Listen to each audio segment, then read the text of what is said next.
Priest tells what a house looks like when it's infested with demons. Let's get into it. But before we get into this video, make sure you hit that like and subscribe button. Join us on the road to 3,500 subscribers. Now let's get into this video. I'd love to hear about this first experience of yours, but for those in the audience, what does it mean for a house to be infested or demonized?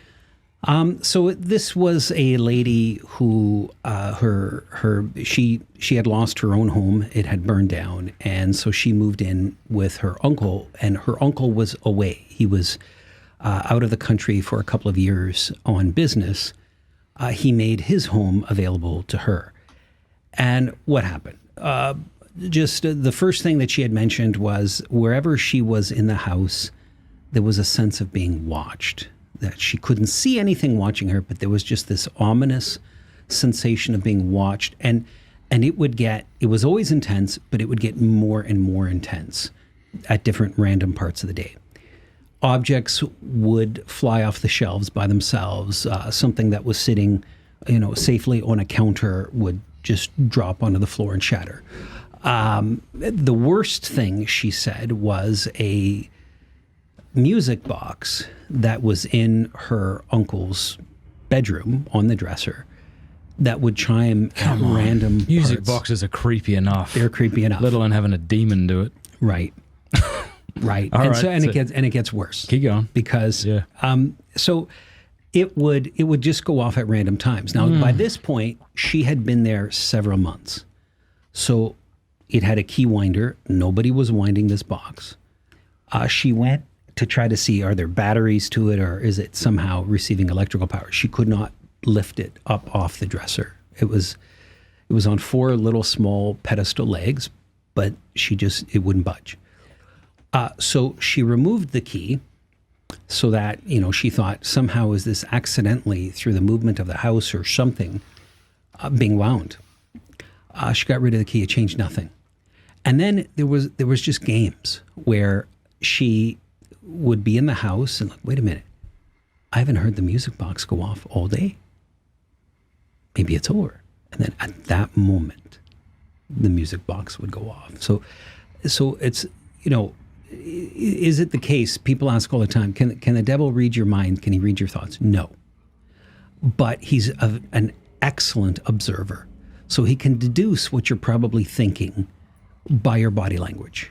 So when these certain things, is this what you had heard, or is this what you then experienced when you went there? Because I imagine you have people calling you saying they feel like they're being watched. Like, all right, we'll just have an aspirin and go to bed. So this particular lady... Try not to swing, sorry, or else the camera will not pick up on you. So this particular lady, she was very well-spoken. She was educated. She didn't seem to be the kind of person that was given to the imagination. But that isn't saying anything, because you can have really, really educated people, well-spoken people, articulate people who are given to the imagination. What she had said, and again, I was kind of brand new at this. Well, not kind of. I was brand new at it. What she said was just, there was a convincingness to it. Like I looked at her face, and she's not lying. And the first thing she said was, maybe I'm just crazy. Mm-hmm. And somebody who is crazy is never going to say that. I mean, in the sense of people with mental illness have a particular perspective, and that explanation is never part of their explanation of what is going on, by and large. So this is what I count. But so the first, she questioned her own sanity. And so, again, I am not experienced at all at this point. So she could have said anything. But in terms of her face, there was something there that seemed genuine. And you know what? Hey, I just want to go check this out. Yeah. So I grabbed what I needed to do, a house blessing. I grabbed, and that's all I was doing, right? I was blessing a house, and I was not a deputed exorcist at that point.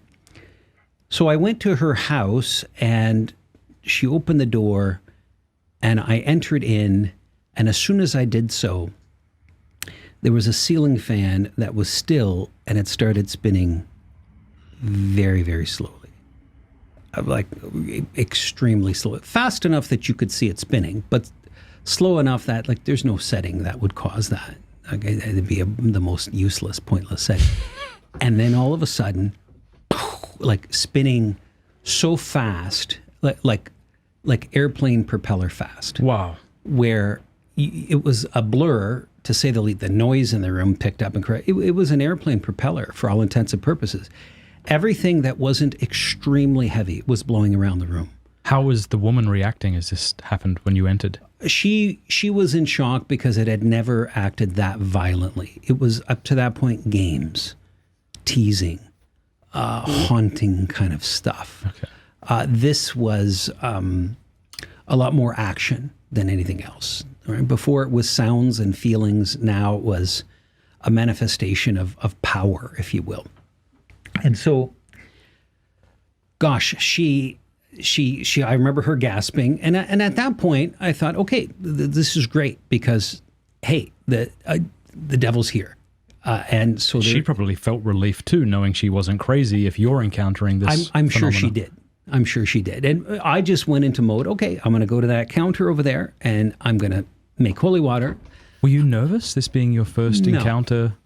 No, I maybe that's a gift. Like I don't have a fear of evil. I'm a convert from atheism. So my fear is being separated from God. That's my fear. I don't have any other fear. So when you're encountering the devil, you're encountering a loser. He's already lost. And now, that being said, the devil is not nothing. He is dangerous. Next to God, he's nothing. But but next to you. Well, maybe? he is dangerous and needs a certain respect, a certain difference. Why? Well, because he can hurt people, and you cannot act flippantly around the devil. He will react. He will react, and frankly, God will give him permission to react. God will allow him to manifest his power if you yourself exceed where you should be standing. Right? God will allow the devil to give you a smack if you need it, and to go back into the place where you belong, kind of to recognize your own smallness too. That the battle at the end of the day, the battle in exorcism, it's God's battle. God is the real exorcist. All of us are just his agents. Right? He's the one that drives the devil out. It's never really about us. So if any of us, if we die today, well, the church raises up another one tomorrow. Big. So you went over to the kitchen counter. So went over to the kitchen counter, made holy water. It was in the process of making that holy water that the music box goes off. And that's when, she said, there, that's what I was telling you about. I thought, okay, no problem. We'll take care of it.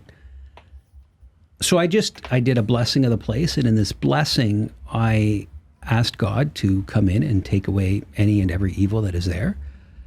And I started at a corner of the first floor, sprinkled holy water all throughout, went up to the second floor, did all the different rooms there, and I saved her uncle's room as the last one.